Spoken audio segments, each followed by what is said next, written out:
안녕하세요. 욕심 많은 신우와 그런 신우가 불쌍해 죽겠다는 남편 때문에 결혼한 지 10년 만에 이혼 절차를 밟게 된 40대 여성입니다. 팔은 원래 안으로 굽는 거라곤 하지만 그래도 가족의 안위를 제일 먼저 챙겨야 하는 게 가장의 역할 아닌가요? 그런데 남편은 저나 딸이 아닌 신우만지 가족인가 봐요. 한다는 말이 가족끼리 돕고 살아야 한다며 저더러 이기적이라는 소리나 하고 있더라고요. 남편하고는 지인의 소개로 만났는데 당시 저는 33살이었습니다. 일에 대한 욕심이 있어 연애니 뭐니 그런 건 나중으로 미루다 보니 어느새 30 중반을 향해 달려가고 있었죠. 하지만 그때까지도 결혼에 대한 조급함은 없었는데 남편을 소개받기 1년 전 가장 친한 친구가 시집을 갔거든요. 그리고 그때 처음으로 정말 다들 결혼하는구나 싶은 거예요. 그래서 그때부터 주변 사람들한테 살짝 부탁을 하기도 하고 그렇게 몇몇을 소개받게 되었습니다. 남편도 그렇게 만나게 된 거고요. 당시 제가 결혼에 대한 조급함을 느끼고 있긴 했지만 남편에 비하면 말할 것이 못 되었어요. 남편은 저보다 3살이 많았는데 아이들을 무척이나 좋아한다고 하대요.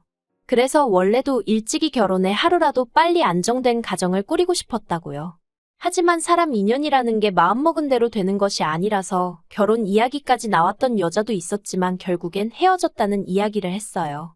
그리고 솔직히 저는 이런 이야기까지 나한테 안 해도 되는데 싶으면서도 한편으론 남편의 솔직한 성격이 나쁘지 않다 싶대요.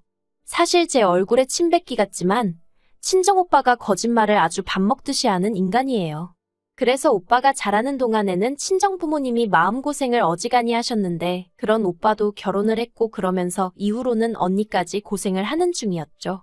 그리고 저는 그 모든 과정을 옆에서 똑똑히 지켜보며 자랐기에 거짓말이라면 아주 학을 띱니다.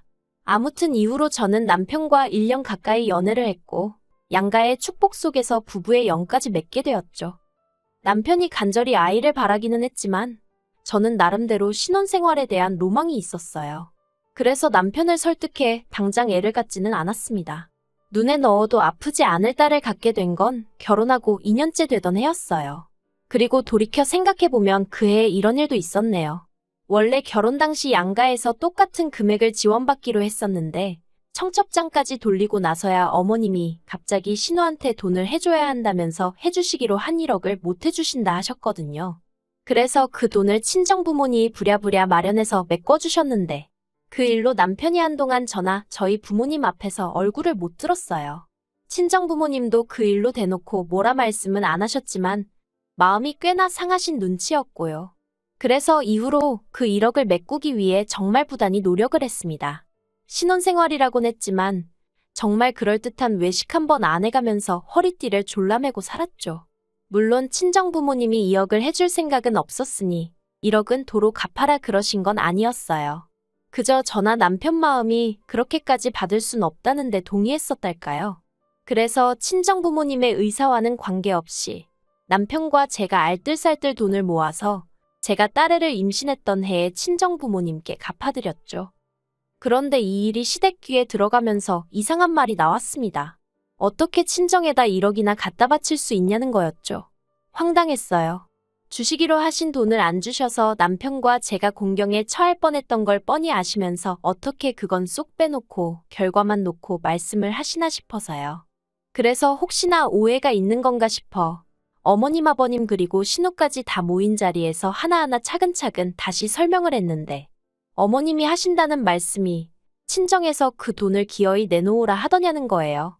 마치 저희 친정부모님이 닥달을 했냐는 식으로 물어보시면서 말해요. 놀란 제가 절대로 그렇지 않았다고 했어요. 실제로 친정부모님은 그 돈을 받으실 생각을 하지도 않으셨고 오히려 그 돈 때문에 저희가 한창 행복해야 할 신혼의 고생을 한다고 마음 아파하셨다고요. 그러자 어머님이 그러면 제가 이상한 거랍니다. 상대가 달라지도 않는데 기어이 돈을 모아서 앵겨줬으니 그건 제가 친정에 갖다 주고 싶은 마음이 있어서 그런 거라면서요. 그리고는 그게 만약 시댁에서 준 그러니까 어머님이 주신 돈이었어도 기어이 그렇게 줬겠냐며 빈정거리시대요. 황당했죠. 친정에서 1억, 시댁에서 1억을 해주자고 상견례 자리에서 얘기가 된 거였거든요. 남편이나 저나 1억을 달라고 한 적도 없었고 오히려 어머님이 요새 남자 쪽에서만 집을 해오는 일이 어딨냐 하시며 그러지 말고 양가에서 1억씩 해주자. 먼저 얘길 꺼내셨는데요. 그런데 이제 와서는 저를 친정에 퍼주지 못해 안달난 액수로 몰고 가시더라니까요. 그래서 제가 그럼 어머님이 그때 안 주신 1억 저희 친정 부모님한테 주실 수 있냐고 물었어요. 엄밀히 따지면 어머님이 먼저 말을 바꾸셔서 상황이 이렇게 된 거니까 결자해지라고 어머님이 먼저 그 돈 저희 부모님께 주시라고요. 그랬더니 어머님이 이제는 저더러 누굴 지금 빚쟁이 취급을 하냐면서 소리소리를 지르시는데 한마디로 말이 통하질 않았습니다. 당신 돈은 곧 죽어도 한 푼 내놓으실 생각이 없으시면서 저희 친정에서 2억 줬다 1억 받아갔다 생각하니 그게 그렇게 배가 아프신 모양이었죠. 그리고 이 과정에서 실망스러웠던 건 바로 남편이었습니다. 어머님이 저를 상대로 말도 안 되는 억지를 쓰시는 동안 남편은 먼 산만 바라보고 있었으니까요. 그리고 그 일을 계기로 저는 어머님과 완전히 사이가 틀어졌어요. 솔직히 제 입장에선 억울한 상황이었지만 남편을 포함한 누구 하나 제 입장을 이해해 주려 들지 않았으니 하다못해 어디 하소연할 곳도 없고 서러운 신세였죠. 남편이 중간에서 자리라도 만들어줬음. 아님 하다못해 시부모님께 저를 대신해서 말이라도 해줬으면 싶었지만 남편은 장인 장모님께 어쨌든 1억 돌려드렸고 그 과정에서 자기도 저만큼이나 아끼고 살았으니 나름대로 할도리는 했다며 자기까지 곤란하게 하지 말라는 식이었어요. 그리고 한 번은 정말 너무 화가 나서 처음부터 어머님이 약속만 지켜주셨으면 이럴 일은 없었을 거 아니냐니까 저더러 그렇게 맨날 지나간 일 끄집어내고 따지고 들면 한도 끝도 없는데 그러고 싶냐며 오히려 저한테 무안을 주기까지 했죠. 그래서 이후로는 남편도 믿을 만한 사람이 못 되는구나. 거짓말만 안 한다고 만사 오케이가 아니구나. 별 생각이 다 들면서 의지하고 싶은 생각이 쏙 사라지대요.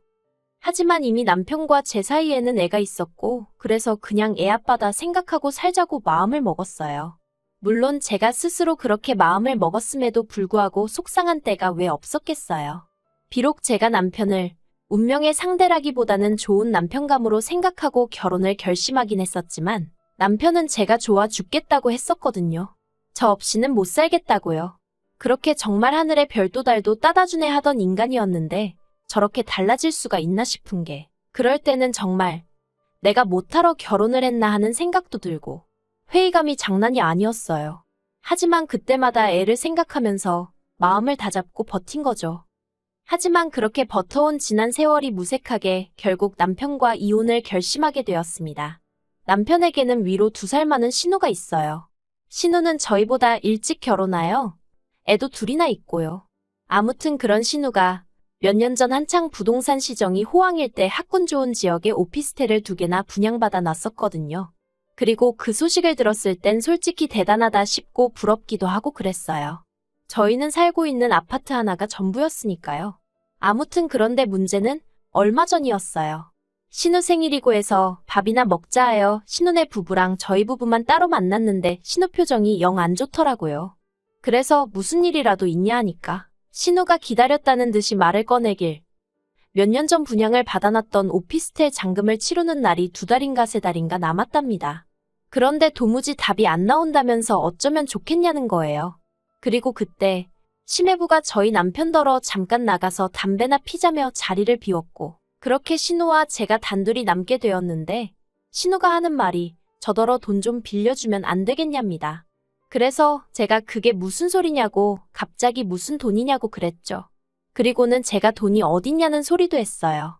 실제로 저희도 아파트에 걸려있던 대출을 완전히 상환한 지 얼마 되지 않았던지라 수중에 가지고 있는 돈이라곤 싹싹 긁어도 2천만 원이나 될까 말까 한 상황이었거든요.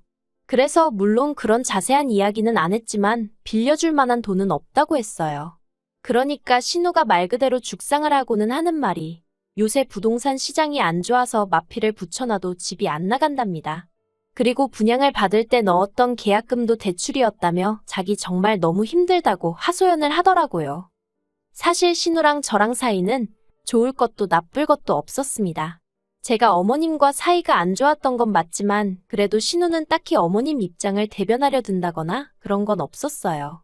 오히려 한편으로는 저희가 결혼하던 시기에 자기가 돈을 빌려가면서 일이 이렇게 됐나 싶다고 미안하다 한 적도 있었죠. 하지만 그렇다고 또 뭐 얼마나 가깝게 지낼 만한 계기가 있었던 건 아니에요. 실제로 신우랑 남편도 죽고 못 사는 남매 사이는 아니었고요. 하지만 그런 거 저런 거 다 떠나서 어쨌든 가족 간의 형제 간의 돈거래에서 좋을 게 없다는 건 제가 이미 오래전에 직접 겪어봤잖아요. 그러니 어휴, 빌려줄 능력도 안 됐지만 능력이 됐어도 해주고 싶은 마음이 없었죠. 그래서 신우한테는 사정이 딱한 것도 알겠고 이해는 되는데 정말 돈이 없다고 했네요. 그랬더니 신우가 한다는 말이 그러지 말고 아파트를 담보로 다시 한번 대출 좀 받아달랍니다. 저희가 대출 얼마 전에 다 갚은 건 들어서 알고 있다면서 그러니까 지금 다시 대출 받을 수 있지 않냐면서요. 그리고는 자기네 그 오피스텔 잔금 못 치르면 계약금도 다 날아가는데 그 돈이 7천이 넘는다며 자기들 그럼 진짜 큰일 난다나요. 그래서 제가 도대체 얼마나 필요한 거냐니까? 2억이랍니다. 어휴. 2억이 진짜 누구 집 똥개 이름도 아니고 막말로 그거 빌려줬다가 못 받으면 저희는 어쩌나 싶대요. 그래서 액수도 너무 크고 정말 어려울 것 같다 미안하다고 했어요. 그런데 신우가 왜 못 받냐입니다. 오피스텔 일단 잔금 치르고 부동산 경기 좀 풀리면 학군이 좋으니 금방 매매든 뭐든 될 거라면서 저더러 왜 부정적으로만 생각을 하냐고 그러지 말고 좀 자기 좀 살려달라는 거예요. 어찌나 신우가 매달려서 사정을 하던지 그래서 일단은 남편하고 얘기는 해본다고 했어요. 솔직히 얘기해보고 싶지도 않았고 제 마음이 달라질 것 같지도 않았지만 그렇게라도 말하지 않으면 죽어도 저를 놔주지 않을 것 같았거든요. 그리고 어느 정도 실랑이가 끝나갈 즈음 저쪽에서 심해부랑 남편이 들어오대요. 이후로 밥이 코로 들어간 건지 입으로 들어간 건지 모르겠는 식사를 마치고 남편과 집으로 돌아왔습니다. 제가 남편더러 신우 얘기 알고 있었냐고 물으니 자기도 담배 피면서 들었다대요. 그래서 제가 난 싫다고 했어요. 있는 돈을 빌려주는 것도 아니고 집 담보로 대출받아서 빌려주는 건 정말 아닌 것 같다고요. 그랬더니 남편이 하는 말이 자기도 저랑 같은 생각이랍니다. 그리고는 자기들이 그렇게 급하면 사는 집을 팔아서 그 오피스텔 잔금을 메꾸든지 해야지 왜 우리한테 그러는지 모르겠다고요. 정말 다행이다 싶대요. 혹시나 남편이 빌려주자고 하면 어쩌나 싶었는데 남편도 다행히 무조건 팔이 안으로 굽지는 않는구나 싶은 게 그래서 이 이야기는 이대로 끝났다 싶었어요. 신우한테 연락 오면 남편이랑 상의해봤는데 안 된다고 하더라 얘기하면 되겠구나 하고 안심했죠. 그런데 며칠 전 남편이 뜬금없는 이야기를 꺼냈습니다. 자기가 곰곰이 생각을 해봤는데 그냥 담보대출 받아서 신우한테 돈을 빌려주는 게 좋을 것 같다는 거예요. 그래서 제가 갑자기 뜬금없이 그게 무슨 소리냐고 했더니 자기가 회사 사정 때문에 곧 회사를 나와야 할 것 같은데 회사를 나오면 대출받기가 쉽지 않아질 것 같다면서 이렇게 된 거 그냥 받아서 빌려주고 싶다나요? 어이가 없었죠. 그래서 더는 대화로 풀어갈 일이 아니구나 싶어 단칼에 거절했습니다. 이미 다 끝난 이야기 아니냐고 그러니까 2번 얘기하지 말라고. 그렇게는 못 빌려준다고요. 그랬더니 남편이 갑자기 악을 쓰면서 너는 네 오빠랑 사이가 안 좋으니까 내 기분을 모른다면서 어떻게 핏줄이 힘들다는데 모른 척을 하겠냐고 급발진을 하는 거예요. 그러더니 자기가 어떻게 하면 되겠냐입니다. 무릎이라도 꿇을 거냐면서 한마디로 원맨쇼를 하더라니까요. 아니 지가 무릎 꿇으면 어디서 2억이 뚝 떨어지나. 지 무릎 꿇는 게 얼마나 대단한 일이라고 저 난린가 싶은 게 황당하대요. 그래서 무릎을 꿇든 기어다니든 내 알 바 아니라고 돈은 못 해준다 했습니다. 그랬더니 남편이 저더러 피도 눈물도 없다면서 자기는 빌려줄 거래요. 그래서 마음대로 하라고 했어요. 어차피 공동명의라 내 동의 없인 그렇게는 못할 거라고요. 그랬더니 이제 또 저더러 못돼 처먹었네 어쩌네. 그래도 제가 들은 척도 안 했더니 지 성질에 못 이기겠던 건지 소파 앞 테이블에 놓여있던 리모컨을 저한테 집어 던졌습니다. 어이가 없었죠. 간신히 피하기는 했지만 그래도 얼마나 세게 던진 건지 벽지가 찢어졌더라고요. 방에 있던 애도 울어제끼고 그리고 그제서야 남편도 순간 정신을 차렸는지 실수였다면서 미안하다는데 정말 심장이 어디 지하로 툭 떨어지는 기분이었어요. 지금은 리모컨이었지만 저러다간 나한테 손찌검도 하겠구나 싶은 게 그래서 제가 됐다고 더는 말 한마디 섞고 싶지 않다 했습니다. 나는 신우에겐 땡전 한 푼 빌려줄 생각이 없으니 그렇게 알라고요. 그랬더니 남편이 그러면 방법이 없다면서 이혼해야겠네 하는데 결국 갈 때까지 가는구나 싶대요. 그래서 이혼하자고 했어요. 나도 더는 아쉬울 것도 없고 그러니까 깨끗하게 갈라서자고요. 그리고 신우는 옆에서 보고 듣는데 저게 정말 눈안가 싶은 게 지 때문에 동생네 부부가 이혼을 하게 생겼는데도 오로지 관심사는 언제 저희 아파트가 팔리나 그것뿐이대요. 하루라도 빨리 팔려야 자기네 잔금을 치룰 수 있으니까 그랬던 거겠죠. 한편 이 상황을 알게 되신 저희 친정부모님께서 저희 남편더러 아주 괘씸하고 생각 없는 놈이라며 저더러 그 2억 해줄 테니 아파트명에 가지고 오라셨어요. 하지만 솔직히 저는 아쉬울 게 없거든요. 신혼애가 잔금을 제때 치르던지 말던지 제 알바도 아니고 남편과 협의 이혼을 못하면 소송을 해서라도 할 생각이니까요. 그리고 무엇보다도 친정부모님이야 저희 사는 아파트가 앞으로 좀 오를 수도 있으니 제 명의로 두라는 말씀이셨지만 저는 이제 그 집에 미련이 없어요. 그저 빨리 팔아서 정리나 하고 싶고 어디가 됐든 아이와 함께 새 출발을 하고 싶은 마음뿐입니다.